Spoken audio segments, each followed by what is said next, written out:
Graça e paz, família linda, pescadores de almas. Queridos, vem comigo para mais um momento de versículos que alimentam. Mateus capítulo 26 diz algo interessante. Vem comigo aí se você puder.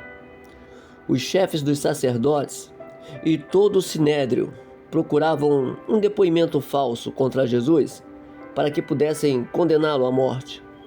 No entanto, não encontraram nenhum, embora tenham se apresentado muitas, atenção, sublinha aí, falsas testemunhas. Finalmente apresentaram-se duas. Então o sumo sacerdote levantou-se e perguntou a Jesus: você não vai responder à acusação que estes estão fazendo contra você? Note que eram testemunhas compradas, amém? E Jesus, porém, permaneceu em silêncio. O sumo sacerdote lhe disse: exijo que jure pelo Deus vivo, diga-nos se você é o Cristo, o Filho de Deus.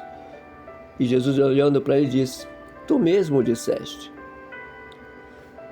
Sabe, querido, hoje eu quero falar de algo que é muito difícil, mas se nós tivéssemos este domínio de Jesus, evitaríamos muitos problemas desnecessários e muitas discussões seriam evitadas, muitas mortes seriam evitadas.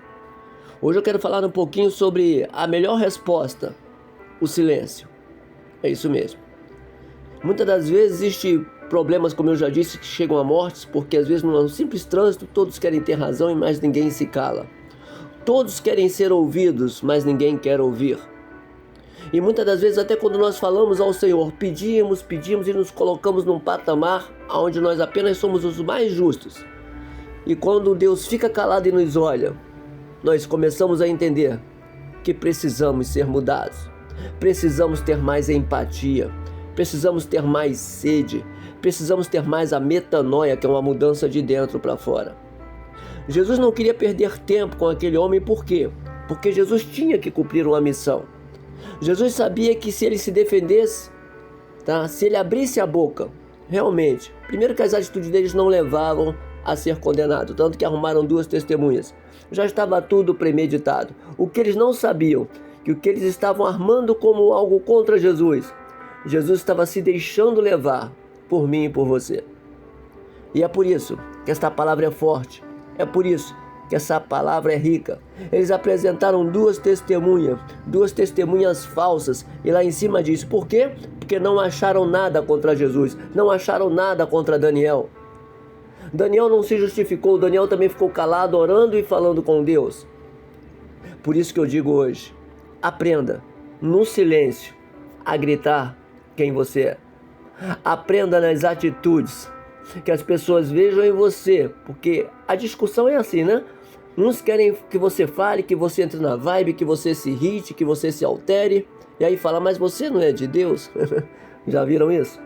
Mas quando você se cala e apenas segue aquela chamada que Deus te deu, não parando para atalhos que não te levam a nada, as pessoas vão falar, realmente, a postura daquele homem, por mais que falem, a postura daquela mulher, fazem que nós possamos ver, nos faz ver, melhor dizendo, que realmente é um homem de Deus.